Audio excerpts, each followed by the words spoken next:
If you're considering signing on to be an Instacart shopper, or if you're just curious how much Instacart pays, you're in the right place. I'm Nadia, your gig economist and a longtime Instacart shopper, and today we're going to look at how much Instacart pays. I'm going to show you the different types of pay you can expect to see when you sign on to Instacart. First things first, I'm not going to discuss tips all that much. Instacart is a tip-based industry. Without tips, shoppers wouldn't be able to make a living. So understand that taking a no-tip order, expecting the customer to increase it later on, is not going to be a good strategy long term. You'll soon realize that that's just not sustainable. I'm going to include my weekly earnings from a couple of sample weeks so you can see how much Instacart would have paid me and how much more I made with tips. All right, let's get started.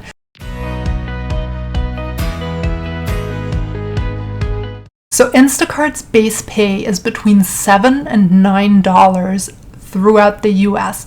Pockets of the West Coast may see a slightly higher pay, but just assume that you're going to make between $7 and $9 in your area when you become an Instacart shopper. I make $9, so for the purpose of this video, I'm going to use the $9 base pay as example throughout to make it easier. So that $7 to $9 covers mileage from the store to the customer. Instacart calls it batch earnings. A lot of times orders can be one customer, two customers, or three customers. So one batch can include a single order, a double order, or a triple order where you shop for three customers. For the purpose of this, I'm going to use the term order because it's easier to understand if you're new to Instacart. So I'm going to say a single order, double order, or triple order, and it's going to refer to just one batch essentially. So you might say, oh great, if I take a 3 customer order, I'm going to get 3 times that $7 or $9, and that's not the case at all.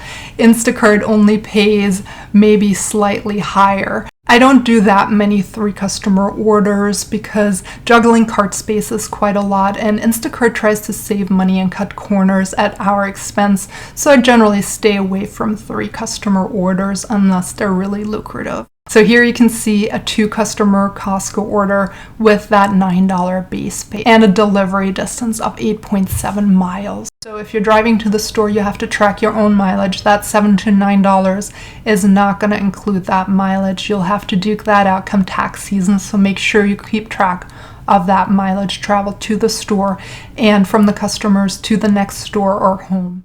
That's very important, or you lose out on quite a bit of money. Once you decide to accept an order, the batch earnings you see is what you're going to end up with. Whether that order takes you 20 minutes or 2 hours to complete, that base pay is not going to change based on how long you take to complete the order. So be aware of that. There's no increase later on just because you took longer to shop the order.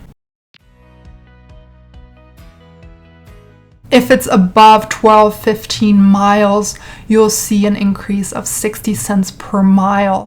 So here you can see higher mileage orders that have 15 plus miles, where you can see that addition to the base pay reflected.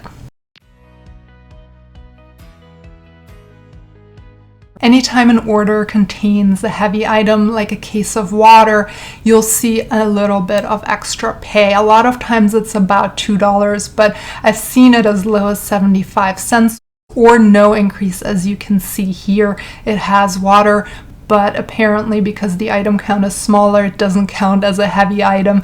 Instacart makes things up as it goes along, so whatever I say here may be subject to change and may be very different in your area and your experience, but I'm trying to just cover some of the basic pays you'll see on Instacart.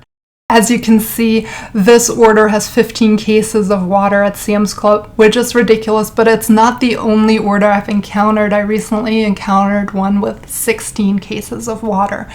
When you look at the pay, it includes mileage, and then it also includes heavy pay, But when you consider 15 cases at Sam's Club are quite large and you maybe only have a sedan, you really have to consider your car space before taking this order. And overall, the $30-ish really isn't worth all the work you'll have to do for that order. So always beware and always kind of think past, oh, it's just one item. Yes, it's just one item, but it's 15 of those items. So that's where Instacart is also a little sneaky. So just make sure you'll understand the effort that will go into an order before taking it. You can always drop it if it's something ridiculous, of course. Here's an example of very similar orders that have a very high item count, and one has a no tip and one has a $15 tip. In the case of the $15 tip, Instacart pays $10 less, right? So the customer is making up for some of that with their tip, but the $15 tip, of course, is not enough. Anything less than a $55 tip really isn't worth shopping those orders. This would take well over 2 hours for a new shopper.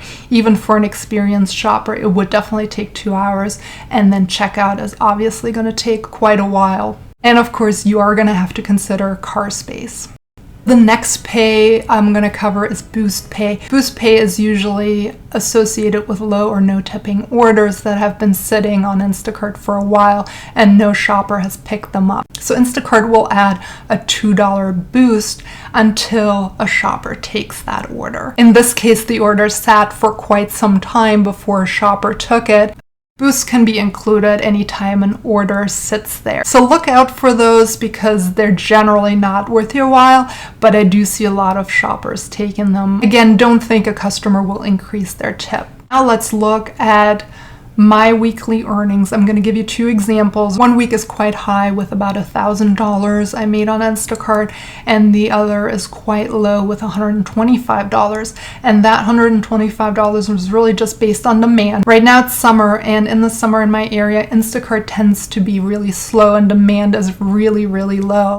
Instacart is not an hourly sort of gig, but if we do the math per hour, it would have just ended up being a little over $11 per hour. That's not a lot, that's crazy low, and that's before gas and taxes. If we look at it per order, it would have been a little over $15 per order. Now with the tip, it came to about $36 an hour or $48 per order. Quite the difference. Again, it's really important that you don't sell yourself short and take those low or no tip orders. Everything is before gas and taxes. For that $125 week, we're looking at just $8 an hour if it were up to Instacart, or just under $14 per order. But with tip, it's $25 an hour or $42 an order. Again, the difference is quite stark, so I can't emphasize enough how important it is to choose good orders. Again, Instacart is demand-based, and I've gone through ups and downs on Instacart over the years. Some of Instacart's orders are delivery only, where you pop into the store and you pick up the items for the customer. Someone's already shopped for them and you just have to deliver. In my area, that's about $5. I quickly want to mention one more type of order and pay you'll see on Instacart once you're a shopper, and that is this type of order that is sent to you once you've accepted an order and maybe you're already shopping or you're en route to the store. Instacart will sometimes send you an additional order to shop at that store. As you can see here, this order was not worth my while given the small tip and long delivery distance. And as you can see, Instacart got away with paying a lot less than that $9 base pay. How does Instacart pay? Essentially, once you deliver an order, and let's say that order paid $9 on Instacart's end, so you're able to cash that out right away for a 50-cent fee, or you can wait for that tip to show up 2 hours later and then cash out. Sunday night, Monday morning is when Instacart will transfer what you have in your earnings to your bank account, and that takes about 2 or 3 days to show up. So Tuesday or Wednesday, depending on your bank. You can also just do those individual cash outs at 50 cents per cash out throughout the week. Thank you for watching. Until next time.